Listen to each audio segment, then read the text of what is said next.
آج کل جس طرح سے آپ کو بھی پتہ ہے جو حالات بھی ہیں، ہر بندہ مہنگائی کا شکوہ کر رہا ہے، یہ معاشی تنگی صرف ایک آزمائش ہے یا یہ پھر ہمارے اپنے اعمال کی کوتاہیوں کا بھی نتیجہ ہے؟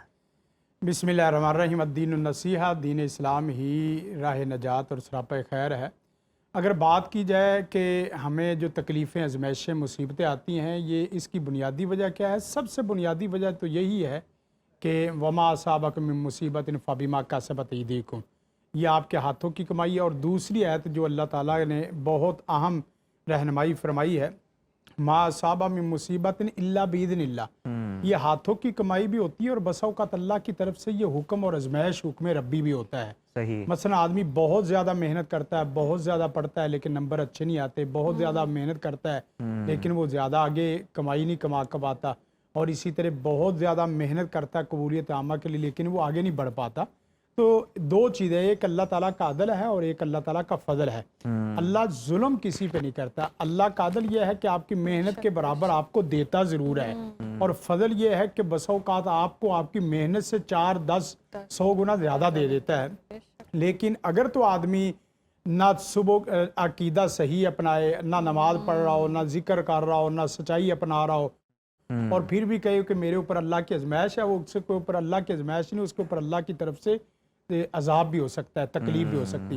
مثلا جو آدمی نماز بھی پڑھ رہا ہے، ذکر بھی کر رہا ہے، حقوق اللہ اور حقوق العباد بھی ادا کر رہا ہے، لیکن اس کے باوجود اس کی تنگی ختم نہیں ہو رہی، تو یہاں یہ سمجھا جا سکتا ہے کہ وہ آدمی ازمائش کا، اللہ کے حکم کا، وہ اللہ کی ازمائش کا شکار ہے۔ صحیح۔ اور اگر وہ آدمی بے دین ہے، خالق کے حقوق بھی اور مخلوق کے حقوق دونوں میں پامالی کر رہا ہے، تو پھر پکی بات ہے کہ یہ سختی ہے۔ اب اس سختی کو چاہے تو اپنی زندگی میں ختم کر لے، اپنے بچوں میں ختم کر لے، یا اپنے پوتوں اور پڑپوتوں تک لے جائے۔ بس اوقات جیسے آپ دیکھیں بہت بڑی بات ہے۔ وَكَانَ أَبُوهُمَا صَالِحًا، قرآن کریم نے باقاعدہ، ہم سورۃ جمعہ کو کہف کو جمعے والے دن پڑھتے ہیں، وہاں یہ لفظ ہے ان کا باپ صالح تھا، اللہ نے ان کے خزانے کو بھی محفوظ فرمایا، ان کو بھی محفوظ فرمایا کہ وہ باپ کے نیک ہو۔ باپ ہونا بڑی بات نہیں ہے، باپ کا صالح اور مصلح ہونا بہت بڑی بات ہے۔ باپ کا اپنے بچوں کی بنیادی ضروریات زندگی پوری کرنا بڑی بات نہیں ہے، باپ کا اپنے بچوں کی دنیاوی بھی اور اخروی بھی دونوں ضروریات کو پورا کرنا یہ سب سے بڑی بات ہے۔ تو بھلے فرض کریں آپ کوئی اچھائی اور برائی کے درمیان میں پھنسے ہوئے، آپ کے اوپر تکلیف آ گئی، بیماری ساتھ نہیں چھوڑ رہی، جیلیات کی دنیا آپ کے ساتھ نہیں چھوڑ رہی، اور اسی طرح ہسپتال کی دنیا آپ کا ساتھ نہیں چھوڑ رہی، جہالت ہے وہ مستقل ہے۔ میں نے کہا کہ جہالت ہونا کوئی بڑی بات نہیں، جہالت میں باقی مرنا یہ بڑی بات ہے۔ غریب ہونا کوئی بڑی بات نہیں، غریب مرنا یہ بڑی بات ہے۔ اور پھر سب سے بڑی بات یہ ہے ایمانیت، طمانینت اور عافیت اور صحت، پھر اس کے بعد رزق 5ویں نمبر پہ، چوتھے 5ویں نمبر پہ آتا ہے۔ جس کو اللہ تعالیٰ ایمان کی دولت دے دے اور عافیت کی دولت دے دے، اس آدمی کا اللہ کے ہاں شکوہ نہیں رہتا کہ مجھے اللہ نے کچھ دیا نہیں ہے۔ ابو زہر بھائی، آپ اگر صبح کی نماز اور اسی طرح جمعے کی نماز 5 نماز پڑھیں گے اور آپ صحیح سلامت ہے، میں اللہ کی قسم اٹھا کے کہہ سکتا ہوں کہ اللہ نے آپ سے کوئی نعمت نہیں چھپائی۔ واہ واہ واہ۔ وہ کیا ہے جو آپ لینا چاہتے ہیں، اور وہ کیا ہے جو اللہ نے آپ کو دیا نہیں ہے۔ اللہ تعالیٰ نے سب کچھ آپ کو عطا کیا ہے۔ اس کے لیے 2 لفظ ہیں جو میں نے یہ پوری بات کی ہے تمہیدن، اور اس کے لیے 2 لفظ، اللہم انی اسالک العفو والعافیہ، اے اللہ معافی تلافی بھی دے دے اور عافیت بھی دے دے۔ یہ 2 لفظ آپ پڑھتے رہیں، آپ ایمان کی زندگی میں اور عافیت کی زندگی میں آ جائے۔ جب بھی کوئی تکلیف آئے، اللہم انی اسالک العفو والعافیہ، یہ فوری پڑھتے رہیں، اللہ تعالیٰ آسانی پیدا فرما دے گا۔ اور رہا مسئلہ یہ کہ رزق کو آگے بڑھانے کے لیے 3 دعائیں ایسی ہیں۔ سیدنا انس رضی اللہ تعالیٰ عنہ، ان کو ان کی والدہ رسول کائنات صلی اللہ علیہ وسلم کی خدمت عالیہ میں تشریف لے کے آئی اور ان کے لیے دعا کا کہا۔ یہ بخاری کی بھی روایت ہے اور مسلم کی بھی روایت ہے۔ اللہ کے رسول صلی اللہ علیہ وسلم نے ایسی دعا دی، جو آدمی چاہتا ہو کہ اس کی عمر لمبی ہو اور اس کے مال میں برکت ہو اور اس کی اولاد بہت زیادہ ہو، اور اس دعا کے نتیجے میں یاد رکھیں تنخواہ 1 نہیں ملے گی، 2 ملے گی۔ یعنی دو اطراف سے اور آج دو مزدوروں کا عالمی دن ہے، آپ ہاں اس جی، لیے ہاں جی، زیادہ اور پھر فوکس یہ کر رہے ہیں۔ فوکس بھی، اور ساتھ یہ ہے کہ اس دعا کی برکت سے ہوا یہ اللہم اکثر مالہ و والدہ و بارک لہ فیما آتیتہ۔ اب اپنے لیے کرنی ہے تو اللہم اکثر مالی و والدی و بارک لی فیما آتیتنی۔ سیدنا انس رضی اللہ تعالیٰ عنہ فرماتے ہیں اس دعا کی برکت سے میرا باغ سال میں 2 دفعہ پکا کرتا تھا، واہ، اور میری اولاد تقریباً 100 سے زیادہ ان کے بیٹے پوتے ہو گئے، اور عمر ان کی بہت زیادہ لمبی ہوگی۔ کتنی بڑی آسان دعا ہے۔ اور اسی طرح دنیا اور آخرت دونوں کٹھی کرنا چاہتا ہو، اللہ کا فضل اور اللہ کی رحمت دونوں کٹھی کرنا چاہتا ہو، تو ایک دعا میں اللہم انی اسألک من فضلک و رحمتک، اے اللہ میں تیرا فضل بھی چاہتا ہوں، فضل سے مراد ساری دنیا، و رحمتی کا مراد سارا دین اور ساری آخرت ہے۔ واہ، فَإِنَّهُ لَا يَمْلِكُهَا إِلَّا أَنْتَ، تیرے سوا فضل اور رحمت کا کوئی خالق مالک نہیں ہے۔ اللہ کے رسول نے ابھی دعا کی ہے تو آپ یقین کریں کہ ایک پورا بھنا ہوا بکرا آ گیا، اللہ تعالیٰ کے رسول صلی اللہ علیہ وسلم کو پورا جانور اللہ تعالیٰ نے دے دی، اور اللہ کے رسول نے فرمایا کہ فضل تو آ گیا، اب رحمت کا انتظار ہے۔ فضل تو ایک اور دعا، 3 دعاؤں کا پورا پیکج دے رہا ہوں۔ اللہم اغفر لی ورحمنی واہدینی وعافینی ورزقنی۔